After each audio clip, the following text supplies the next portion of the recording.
Have you ever noticed that when things are going really well for you in life and you're experiencing that fulfilled feeling, you don't have as many cravings? Have you ever wondered why this is? Well, there is a psychological and a biological reason this happens. Today we are talking about something called primary foods. And I'd probably go so far as to say this is one of the most valuable things I learned while in nutrition school at the Institute of Integrative Nutrition. Primary food is anything and everything in your life that you get fed from that doesn't have to do with food you put in your mouth. This is your relationships, emotional responses, what you believe in, what gives you purpose and passion, your career, is it fulfilling or not, etc. Take a moment and think about your primary food sources. Where do you get fed from outside of food? Do you have satisfying relationships that build you up and strengthen you?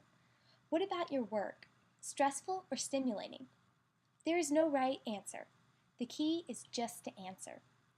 How about your belief system? Are you believing the truth about who God says you are? That you are valuable and that you were born for a specific reason and purpose? What brings you satisfaction and joy? Are you emotionally dependent on another person to tell you you are pretty, skinny, beautiful, successful? I'll admit just as much as the next person. This feels really good, and it's nice to have this in our lives. But that doesn't mean that we should be dependent on compliments to have a good day. So you're getting the picture. Primary foods is just the label for anything and everything we get fed by in our life that isn't physical food we eat.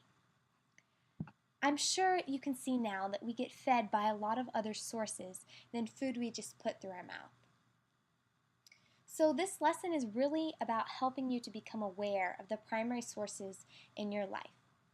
Can you think of any off the top of your head that are really big ones in your life? Maybe you really look forward to a particular sports season, or time with your best friend, or love a particular style of music that just lights you up. Maybe exercise gives you energy, or maybe you feel refreshed after time in prayer. Do you see how this works? Remember, it's anything and everything in your life that you get fed by, or motivated by, besides food.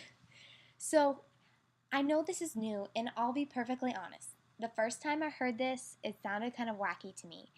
But the more I learn about it, the more I find it's especially true when it comes to working with clients.